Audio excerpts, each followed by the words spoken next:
Hello there guys and welcome back to the channel. Right, we are back again with our continuation of the December ranking series.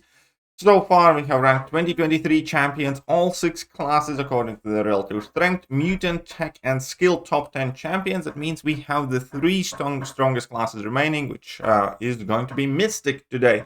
As I said, there is a solid argument to be made for Mystic being actually in the second place. And, well, there are quite a few changes this time around. I do believe we do have a new Mystic top champion. I do have quite a few champions that have changed positions. A ton of champions that are deserving and worthy of a shout out and mention as well. Few champions that will most likely, I have a hunch, make this list very, very soon, not just quite yet.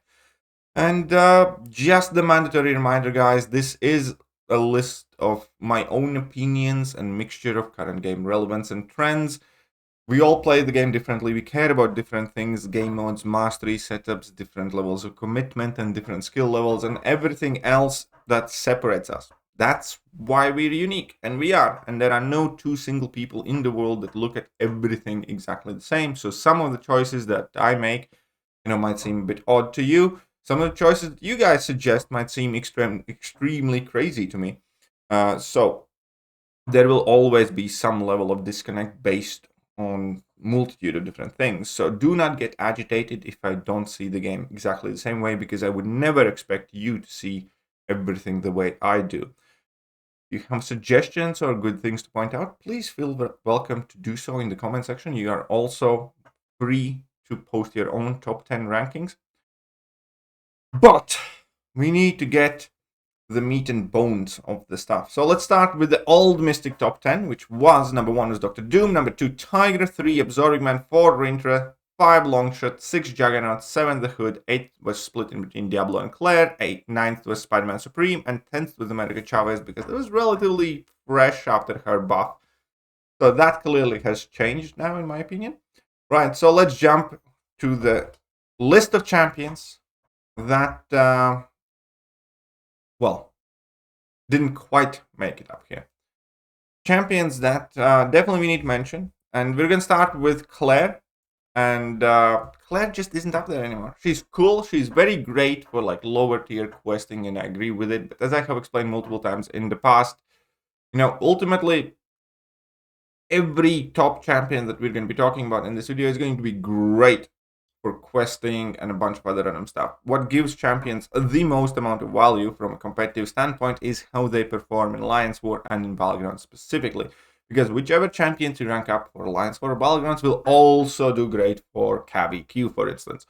Let's face it, we are not basing our rank ups, at the very least at the higher levels of the game, based on which champions do well in monthly event quest or 8.3 or something like that. Story content, single player content has largely taken a step back. Currently, we have the only exception we have had in a really long while with Necropolis, where we are actually genuinely picking and ranking up champions that do well in Necropolis in order to do it cheaper. Other than that, we're not ranking up champions for incursions, or most competitive players aren't. We're not really doing it with story content, so on and so forth, and therefore, Claire's not in this top 10 list. She's still phenomenal. She's one of the Mystic champions that handles recoil masteries the best, and that is another kind of case study here, because with the scoring change in Battlegrounds, recoil masteries are also kind of like less present, less frequent, and so is Claire at the moment, to a point where you see her really, really rarely. A good indicator like that I kind of tend to use or like to use is how many rank 4 and rank 5 players I see around, like in Battlegrounds decks or Alliance Wars or whatever. And the truth is, majority of the people that I do coaching sessions for or something like that, the Claire is remaining at low ranks these days. Even my own Claire is at rank 3. I have like 50, 60, I don't know, a ton of rank 4 and above 6-star champions. And Claire isn't one of them. And, there's a reason for that. Because just not really currently needed in the game. There might be a time or a place for her again in the game. Currently isn't right now. And the similar thing is, to a lesser degree, I will say, but still didn't quite make it to the top 10, and that's Diablo. Diablo is still an amazing champion, and I love him. I actually took to rank 4 because of some of the AW metas, and I used him quite extensively when he was, one of the attack tactic champions for a while. And he still can do well in Battlegrounds. He is a flavor or a choice option currently. As he's not the fastest, but he does a lot of fights that many of the other Mystic champions wouldn't do based on his energy damage. For instance, he can be great against Korg, he can nuke some other big Mystic champions, he can, benefit with the fact that you have the pre-fights and you can access Nullify or mitigate energy damage or go immune to stun, for instance. All of those things are super useful, and we do see him here and there these days. I think he's much, much, much closer to top 10 than Claire is. I just kind of took him out. But the reason why he's closer to top 10 is also because he can perform very, very well without Recall Mastery is active. You just primarily need the Mystic Dispersion and some buff-heavy meta. He's best at slower metas, which, we seem to be getting more of. So I do suspect that he might, again, find and sneak his way back up. And he's a very, very valuable champion in the game. Him coming to the game as a 7-star, I think, will be the catalyst that community and us need to actually push him to the higher spots. Because, it's one thing when you have to invest a ton of catalysts to get 6-star champion up to rank 5, knowing it's a dead end. That means you need to be really, really convinced that that is what you want to do. It's completely different when it comes to just taking 7-star to rank 2 or using a rank 1 7-star because you already have him almost at the rank 5 power level. So, obviously, Awakened ability would be something he misses out, which is actually very, very good for him. But we'll see how it works out for Diablo once he arrives in the game as a 7-star. I do suspect we can see more of him.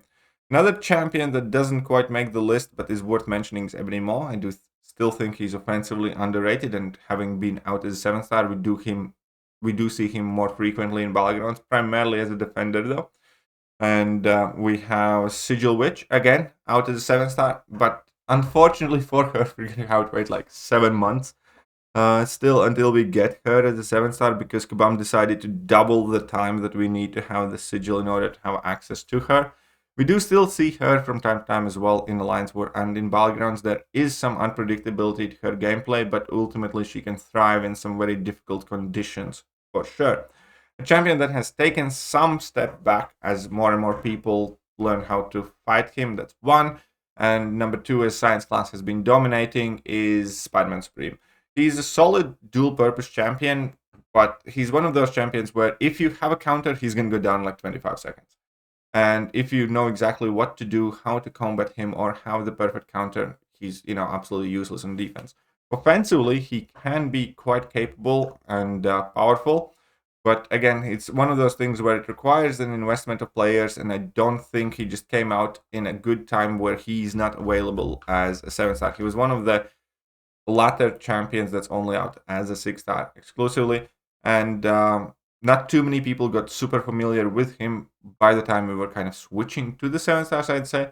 And obviously the fact that the Science champs have been dominating, and he seems to be one of the first champions we kind of have left aside. Besides that, I have to shout out Wong. Absolutely.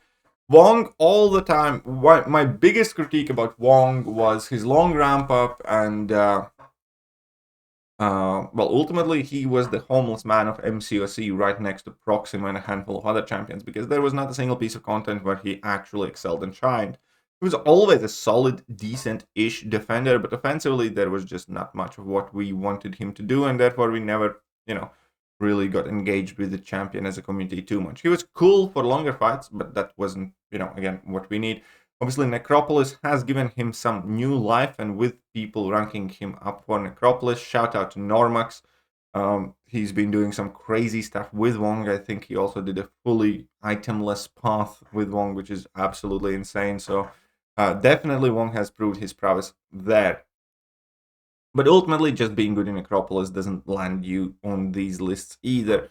He, however, has the benefit of being quite an annoying defender, especially in some specific metas. And, offensively, let's face it, for short form content, he's not the best option. I'm not saying he can't do anything, that he's completely useless. There will be times and scenarios where he ramps up quickly and he can do the fights just fine.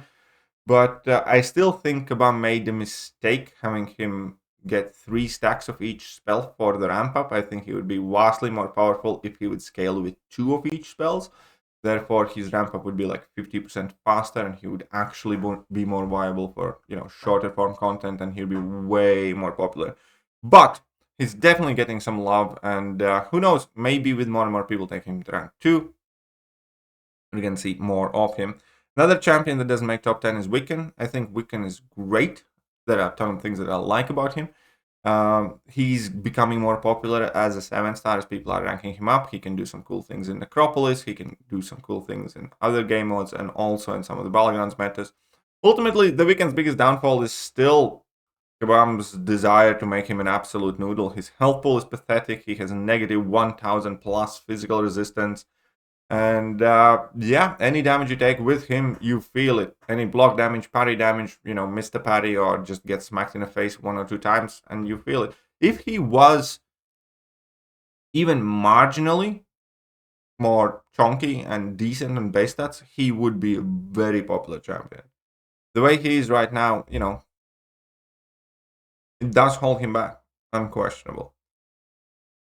What else? Mojo. I think Mojo always has had quite a fun place in my heart. I think he's one of the most fun casual questing champions once you do get him ramped up. And ultimately, he is better offensively than a lot of people realize. Also, what he does these days is becoming more and more popular. Turns out he's solid, decent maestro counter. He, you know, does well against specific other cosmic matchups these days. And obviously, he's still a very, very good defender too. He is newly released as a 7-star. Unfortunately, he's not quite as freely available because he's one of the special crystals. I think it was incursions, or that's the incursion crystal. And so it's not too easy to dupe him, which is required in order to make him offensively viable. But I kind of have a feeling looking at the current Mystic champion trends and, you know, some abilities that Kindred has and some of the champions that seemingly do require that quicker buff expiration, that Mojo might, you know, get some popularity increase in the future.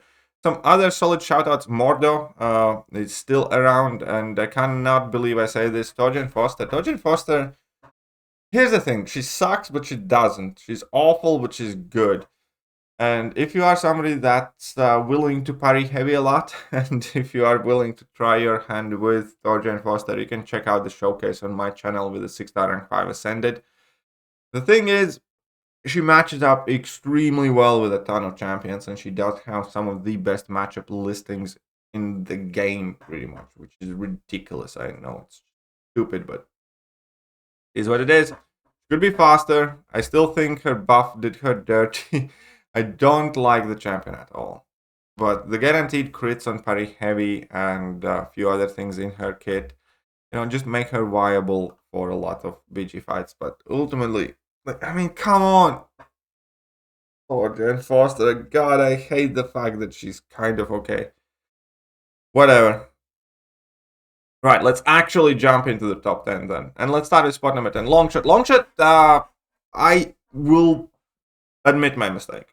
I don't have like some sort of massive ego where I can't, you know, understand when I overrate or underrate specific champions. In many cases, I am more conservative with new champions just because of how many champs eventually get overhyped. This community definitely has a major tendency to overhype new champions. This was not the case of it. However, for a while, Longshot seemed to be kind of on fire, and he inevitably has taken a step back. Now, I still think Longshot is an amazing champion because he is extremely troublesome offensively. When you do get to nuke, if there are any extra buffs involved, you know, throw your level 2 and good things will happen. His increased ability accuracy often comes in handy as well. And his auto nullifier sometimes can save you. And in general, I think, yeah, he's one of the kind of like best buff nukes Mystic class has. But that's not really what's needed, and especially with the more recent metas not being too kind to the Mystic defenders specifically. And, well, he's one of them. Longshot, you know, just got done dirty very hard in a lot of more recent metas to a point where we see significantly less of him. Another thing, you know, is that there are a ton of really good and solid Mystic 7-star champions, and Longshot doesn't exist as a 7-star. And therefore, we are, as a community, somewhat more hesitant to invest in any, champions that aren't 7-star unless they are at the very top of the class. And Longshot kind of fell in there as well, where if you have a choice to make of a 6-star Longshot or, 7-star Chavez, you're going to go with Chavez, right? Because it's 7-star, she's arguably even better than the Longshot, but you can pretty much take the Chavez. If both of those champions would have been 7-stars, it would be harder choice. So that's where the game is at the moment, and it's pointless to hide from it. 7-stars in themselves skew how we value champions just by the fact that they exist as 7-stars. I think the best examples again are in tech class or even mutant class. How many Mysterios we have seen ranked up, because Mysterio is a solid champion. He's not awful, but we're objectively overlooking even better champions because they don't exist as 7-stars in the tech class. And the same thing happens in Mystic class. And Mystic class has one of the strongest 7-star lineups. So champions that do not exist as 7-stars better need to be extremely exceptional. Longshot just kind of seems to be falling short of that. Spot number 9, currently I'm giving to Kushala. And again, this is what I talked about before, where I am conservative with my rankings of new champions, because we do have the tendency to overhype a ton of things. However, despite me previously having said that Kushala is, the champion that I currently value least of all the champs that DLL has made, because the other 3 champions that DLL has made are top 3 champions of 2023. Well, then, when it comes to Kushala, I still stick by it. Still think Kate, Photon, and Abs are better and more powerful and more useful. But she's definitely also growing on me. I have been starting to use her more and more since I pulled her as a 7-star. I'm using her against Korgs and Maestros and a bunch of other fights. And whilst my 7-star is unduped, which does make her significantly harder to play, by the way, even through that, it's impossible not to see value in what she offers, because, her being all energy damage, again, can enable her to deal with Korg. Her having extremely powerful nullify ability on her level 1. And then obviously the Soul Barb, with the fact that she herself places a lot of debuffs on the opponent, is very useful. Her ability to reduce opponents' power gain effects and make AI more aggressive and block unblockable attacks. It just seems to work together extremely well, not to mention with the way she interacts with Mystic Dispersion. She doesn't have to wait for buffs to expire. She gains extra power whenever buffs are gained, and that also means, unlike most of the Mystic champions, she benefits from the permanent buffs being activated, and that is more powerful than I think pretty much everybody initially thought it would be, because these days we have a ton of instances where champions just have permanent buffs, and they're gonna live there and until they're nullified or whatever, or as they go away, but they do not expire naturally and they do not feed Mystic Dispersion. And Kushala still gets benefit from that. So that is quite useful. On top of it, she has decent energy resistance, which I do like, and also, solid base attack values, which is always good for a Mystic champion. And we'll see where she goes from here. But I quite like that. I quite like the champion. She's growing on me more and more as I get to use her. So hopefully, next time we make a list, Kushala is going to be even higher. Spot number 8, I'm currently giving to Rintra. And Rintra is again kind of suffering currently in the game, and it's impossible to deny it. I have a rank 5 Rintra, and quite honestly, for instance, he doesn't even make many of my Balgram's decks anymore because of the matchups and the metas. On top of it all, there are just so many powerful science champions now that are capable of dealing with him, just as quick as most of the other defenders would be. Rintra's biggest play point was his massive HP with his increased energy resistance, obviously, and being tricky to deal with. And whenever we have champion that relies on massive HP, the max power levels in the game matter. a lot. And therefore, Sasquatch has clearly moved up ahead because he exists as a 7-star. We have 7-star rank 2s, 7-star rank 3 Sasquatches, and that's the champion people more willingly invest in and rank him up, and he gets chunkier and chunkier and chunkier. And the Rintra, yes, you can ascend the Rintra, but number one, with us having 7-star rank 2 and rank 3 science champions, that's not really that much of a threat anymore, with there being more and more counters to what Rintra does, and us being super accustomed to the way we play. And again, that hitting the ceiling, plus the metas, I think it's very fair to say Rintra is still extremely valuable champion to invest in, and who knows, maybe in the next 6 months he's going to have a revival due to some other requirements and metas and contents that Kabam's releasing. But right now Rintra just has not been performing quite as well, because again, doesn't exist as a 7-star. Kabam's been making extremely powerful science champions and also science-centric metas that ultimately end up with Rintra's getting nuked down in like 40 seconds or 45 seconds. That's just not good enough for this type of champion. At the same time, he still is one of the chunkiest champions in the game. He still is, one of the neutralized champions that we haven't neutralized, still extremely potent and valuable. And there is still a ton of value to be gained from Rintra, both offensively and defensively. But again, his main value comes primarily from Battlegrounds and to a degree from Alliance War, and he just has not been performing there. And outside of Battlegrounds and Alliance War, not many of us are dying to put Rintra on our questing teams or use him in incursions or stuff like that. So his usages definitely have dropped, and that's why he has slid down from 4th place to 8th. But it's life. Tough, buddy. I love the cow. I love the big moo, but he's seen better days. Spot number 7 is still retained by the Hood. And this is another one of the I hate the guy. But he's currently in the process of proving the Hood as arguably the best matchup ratio in pretty much the entire game of the relevant defenders. That's kind of true. I'm kind of considering taking a Hood to rank 5 and ascending mine, but maybe not yet. If he works in a meta, he's going to do great. And he's one of those champions that work most of the time in most of the metas. And the reason for it is just extremely, extremely potent stagger. A damage delivery method that pretty much nothing is immune to, because he just considers his, stacks up his hexes, and nobody's in the game immune to the hexes, basically.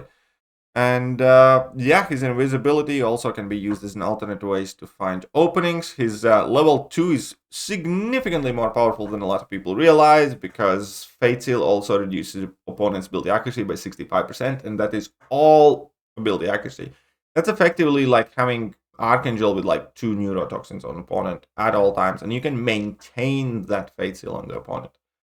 And also, obviously, he does have access to a bunch of other cool stuff, including power control. And the champ's good.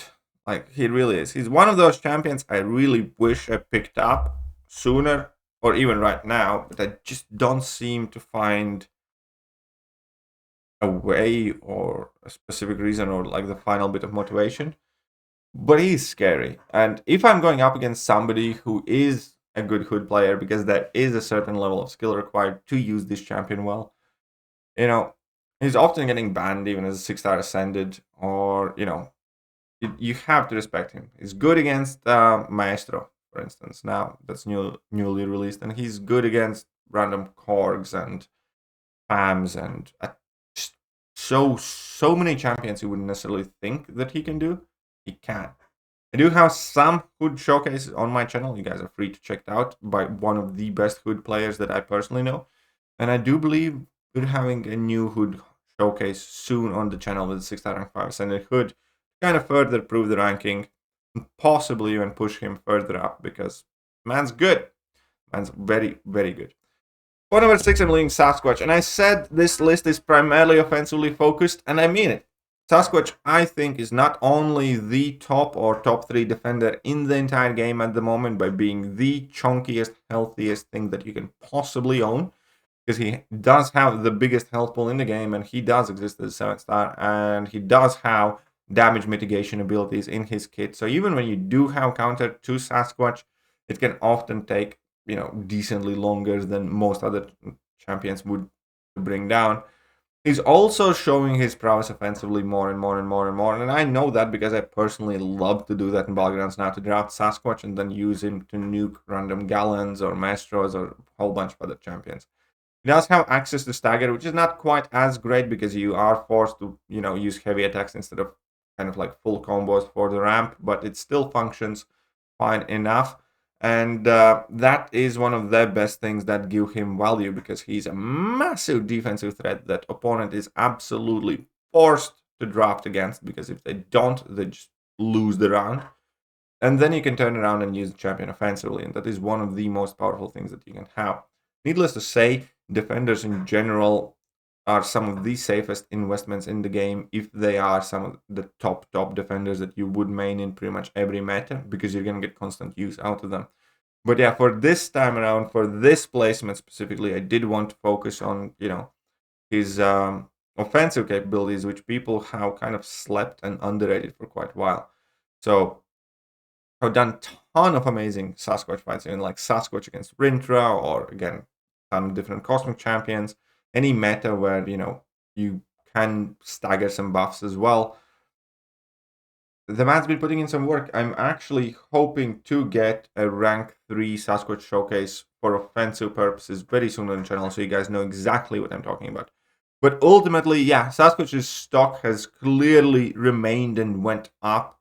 And again, that's a mixture of things, because despite Science champions being as dominant and as powerful, Sasquatch still has a place in the game. He still demands a specific counter, and the fact that you can use him offensively to kind of like mess with opponents is extremely powerful.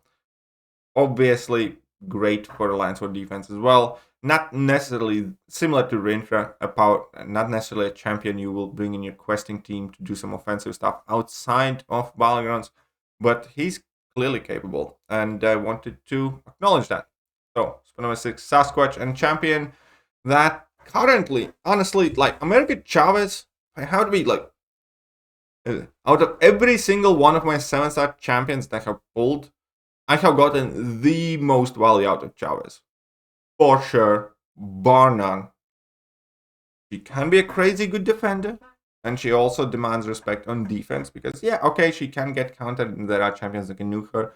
Every time anyone goes up against Chavez, pretty much, she can start just spamming heavy attacks and you just might be screwed. But ultimately, she is an offensive beast. I even ended up using her for several of the Necropolis path because of her power control mechanic. That was insanely useful. And it is currently still proving to be useful in the current season of Battlegrounds. And it, has been useful in the previous seasons as well. Ultimately, America Chavez has put in work. Like when we did Karina's 7x7 challenge, America Chavez was one of the MVPs. Managed to get in Necropolis. She's definitely putting in work on defense and getting some kills as well in Alliance War. She is, really good for kind of like longer form questing as well, and she does a ton of damage. She has sustainability, she can heal, and she is one of the most randomly awesome Battlegrounds offensive champions too, by taking a ton of matchups that, again, not that many people would have necessarily thought that she can. I have used her against Rintras, against Future Ant-Man. She's one of the best attackers against Future Ant-Man. She does Maestro just fine. She nukes down Nick Furies. You can do so many random fights with her. She's been an absolute delight. And I value her very, very, very highly. Especially as a 7-star rank 3. Yes, she is one of my 7-star rank 3 champions. Just so you guys know. I gave her the generic gem. Not the class one, the generic. That's how much I value her. Okay, let's move on. Spot number 4, Juggernaut. Juggernaut has just been destroying things. Okay, here's the thing. Juggernaut is one of the, if not the best Battlegrounds attacker. Period. If you have a highly ranked Juggernaut, you know exactly what I mean. He matches up also weirdly well with a ton of fights. And in any meta where he works, he's a champion to be respected. If you see a 7-star rank 2 Juggernaut, that's like pretty much an autoban. If you see a 6-star rank 5 Ascended Juggernaut, that's also pretty much an autoban. Even in metas where he's kind of half gimped like this one, he's still crazy good. Brutal, he's insane. And the coolest thing about Juggernaut as an attacker is the fact that he also permits mistakes. You can get clipped, you can get hit, but you're unstoppable. So in the vast majority of the cases, you're only going to take a little bit of damage. And then in between his own natural damage reduction and willpower and his healing ability with Relic, you just kind of heal up and you can often finish with perfectly full health. On top of it all, the man's fast. He's the fastest squishy champion for all intents and purposes in Battlegrounds, I'd say. On top of it all, he's been shining across the game. Many of us have been bringing in Juggernaut to finish off the Grandmaster due to his immunity to reverse controls. Juggernaut is one of my personal favorite questing champions just because of how rapid he is and how simple he is to use because you don't need to worry about too much. And yeah, man, Juggernaut is living the good life. Juggernaut is at the top of MCOC wish list for sure. Fully justifies his placement. If not even higher than this, to be honest. There's a legitimate conversation for him being even higher than the top 4. Also, full disclosure, Juggernaut is currently my favorite champion in the game. So if you are thinking I am biased, I have nothing to prove you otherwise. I love the champion. I love the champion so much. So good. I want a 7-star. I want a 7-star Juggernaut so much. Right, let's move on. Spot number 3, I'm giving it to Tigra. And the thing with Tigra is kind of a weird one at the moment, where I think she's regaining her, top spot. Because previously I said Tigra is the best offensive Mystic champion. And I still kind of think it. I think Juggernaut is overall better attacker, specifically for Battlegrounds. I think Tigra is better attacker when you look at the entire game. If that makes sense. But yeah, I think Tigra is still the best Mystic offensive champion if we're looking at the entire game. I think specifically for Battlegrounds, Juggernaut could be better. Just again, Guski is easier to use. The mistakes in there are nowhere near as punishing, and he's still incredibly fast. But Tigra is just crazy, and if you don't know how to play Tigra, you should be learning how to play Tigra. That's quite simple as that. And she's one of those champions that people are taking to rank 5 as a 6-star. She's one of those champions that people are ascending. She's one of those champions that still has not lost a step at all. And even in metas where, science class gets boosted, as long as she works, she tears things apart. And she's one of the best champions in the current meta. I think she's going to be phenomenal in the next meta as well, because she is offensive damage over time champion, so she will be getting all the benefits from that stuff. And she answers again Maestro as a new champion, which is great for her. And yeah, I mean, obviously, eventually, if we are not going to get Tigra as a 7-star, she will drop off like any other champion who's not out as a 7-star.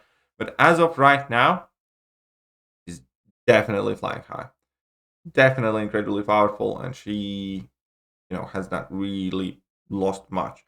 We haven't seen that much of her recently due to, again, nodes and metas and things like that, but she's still up there, and I think just right now she's getting back up to the top. And yeah, super happy. I took mine to rank 5 as well recently.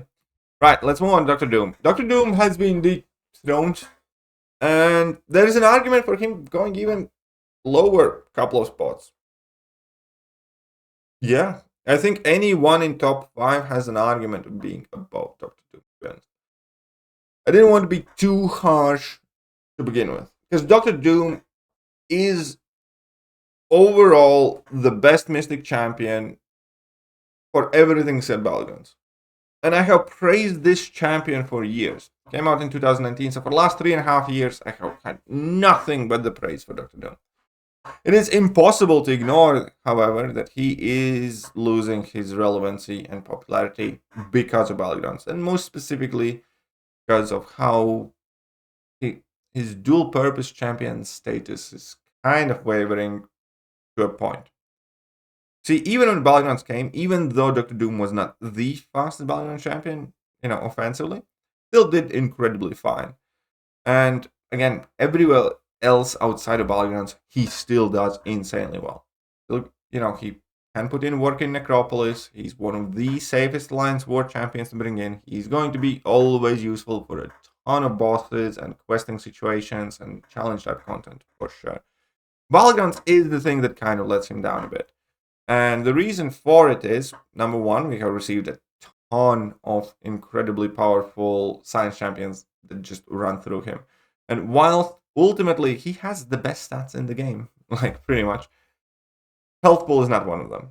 Dr. Doom always seemed like super tanky champion because of his crit resistance, because of his block proficiency, armor, all that stuff.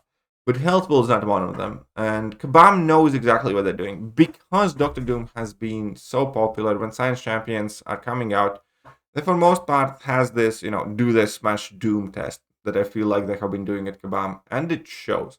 Virtually every single one of the newly released science champions can absolutely obliterate Dr. Doom. That is who they showcase the science champions against. And they do it fast because his health pool isn't necessarily that big. So defensively, he definitely has lost a significant portion of his strength. Again, part of it could be the fact that many of the metas have supercharged science champions recently. Offensively, also kind of similar case. Because we get more and more champions with super high energy resistance, and everything that Dr. Doom does is energy based. We get more and more champions, with resistant to shock or flat out immune to shock. Shock is one of the more frequent kind of like immunities or debuffs that Kabam's messing around with right now, I would say. And there are less and less kind of like offensive matchups that he does well. Even like, some cosmic matchups where he should be really, really good. He's not necessarily quite fast enough, for instance, taking Hulkling compared to most other Mystic champions. And that, in combination with the fact that we don't have a 7-star Doom, is kind of leaving him behind. Because when we're making our decks, it doesn't often make it anymore. And again, Battlegrounds and Alliance War are the two most prominent game modes, and he just doesn't necessarily do as well at the highest levels of game. I think mid to low tiers in Battlegrounds he's going to be perfectly fine and still perfectly formidable. Alliance War, he's still phenomenal and still a great defender for Alliance War purposes that forces very specific matchups. I think everywhere else in the game he's still fine. The last problem that Dr. Doom has is that people have started commenting on that they are finding him like boring to use, and when they have option of using Doom, they often choose not to. And that is how ultimately champions start to get left behind, because everybody wants to play with the new shiny toys when they have the choice, so he doesn't get that reference choice to be brought in on a lot of piece of content, which is a shame. Ultimately, though, I still think Dr. Doom is an incredibly valuable champion, but not necessarily the top Mystic anymore, and not necessarily, let's say, the top options for Mystic Ascension anymore, because I feel like the things that where he shines at, let's say Alliance War, I think you can just get by with, using boosts in Alliance War, and things in story content. I don't think there's necessarily need for him to be ascended as much as it would be specifically for like Battlegrounds in most cases. So end of an era, I suppose. Mystic class is not led by Dr. Doom anymore. And I still think Dr. Doom is, fundamentally like almost the perfect Mystic champion. Has power control, buff control, tankiness, really kind of like characteristic skill set that, we have the Doom cycle. We call it the Doom cycle for a reason, because he kind of toys with the opponent. So many amazing things, and such an amazing champion. It's just that after 4 years of him being the dominant Mystic champion, I don't think that's the case anymore. And the case that because I do think Absorbman is overall the best Mystic champion in the game. He is, he also, just like Doom, I'd say represents a very solid defensive threat. Because he's not the hardest defender, let's face it. People have learned how to fight against him. There are plenty of matchups that can easily deal with Absorbing Man, and it's kind of similar situation with Doctor Doom. He can do extremely well on defense, especially in lower tiers and higher tiers. People have largely learned how to fight and counter him, whilst there are some absolutely horrible matchups that will not take him down. For most part, if you have a semi-appropriate matchup, you will get that Absorbing Man down. But he has, at the very least, plenty of defensive prowess overall. But ultimately, what I think gives Absorbing Man the edge is his overall versatility. And it's kind of weird because, again, he's not a typical Mystic champion in terms that he doesn't have real power control. He has a little bit of it whilst he's blocking in opponents' power gain effects. He can mitigate those by about 72%. He doesn't really have buff control. He just forces some buffs to expire quicker. And honestly, he would kind of be any class champion for the most part. Except the fact that since he's Mystic, he also benefits from Mystic Dispersion, which is very, very good for him. But Absorbing Man is one of the most versatile champions in the game. For sure, at the moment. And that entirely pretty much comes from your ability to have both energy and physical resistance, like whichever one you need in the fight. You can't have both of them at the same time, but you can have energy or physical resistance. And Kabam is kind of leaning into energy and physical damage much more. So you can be extremely resistant to that. And therefore you can adjust, to what you need. If you're going up against champions with a lot of energy damage, you don't need to counter their abilities. You just take barely any energy damage. And you'll be fine. And similar to physical abilities. Like, a good examples here in both cases would be that Absorbing Man's actually like a legitimately solid domino counter. Even though he's not a tech champion, whose ability accuracy cannot be reduced. He does get crit fail. You do need to play with it. It can be annoying. It can kind of mess you up. But ultimately, use your Magma Form and you will barely take any crit fail damage throughout the entire fight. Similar to using Absorbing Man against Atuma or Korg. Against Korg you can use either of the forms, but Atuma or Killmonger, where you take physical damage back, enter in your Uru mode, and you will barely take any of that damage. And also, the massive resistance can make him incredibly tanky. He does have access to different types of damage, as in like passive incinerates, that's cool. Energy or physical damage on his base kits. He's the first champion in the game who can actually alter what type of basic attacks you have, which is also tremendously helpful. And again, even though I do think that currently Absorbing Man is taking a little bit of a breather, largely because of how dominant the science champions are in the current metas and how frequent they are, and they're not necessarily the Mystic champion friendliest metas. I do think that Absorbing Man is the best Mystic champion in the game at the moment. As a very vital side note here is, though, you do need to be quite skilled, or at the very least put in your time practicing Absorbing Man, because you do want to know which things you can punish with your heavy attack, which opponent's heavy attacks, which special attacks you can punish with your heavy. You want to practice your light intercept, and therefore, in order to get the absolute most of the Absorbing Man, you do need to be quite skilled, or again, at the very least, quite practiced with Absorbing Man. One of the more annoying things at the moment that also is worth mentioning yet again is the passive AI is absolutely devastating and horrible for Absorbing Man. Some of the fights that you would normally do in like 60 seconds can effectively time out if opponents refuse to throw special attack attempts, which is so frustrating. But that's a problem that affects a lot of champions, not all of them. That's kind of like one of the good things about Dr. Doom. He doesn't really care about passive AI. In fact, he kind of thrives in it. But, Absorbing Man, you do need a relatively cooperative AI to get the best results, and we have not been getting that. But yes, I do think Observant at the moment, overall, all things considered, is the best Mystic champion. Also the best Ascension target in Mystic class, probably. Let me know what you guys think about my placements.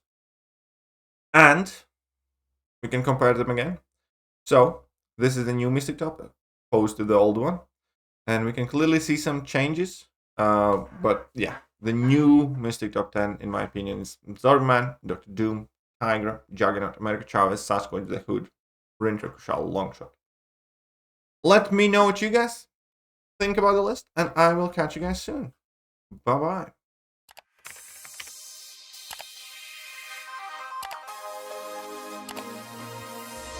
Hello there guys, and welcome back to the channel. So we have all the information about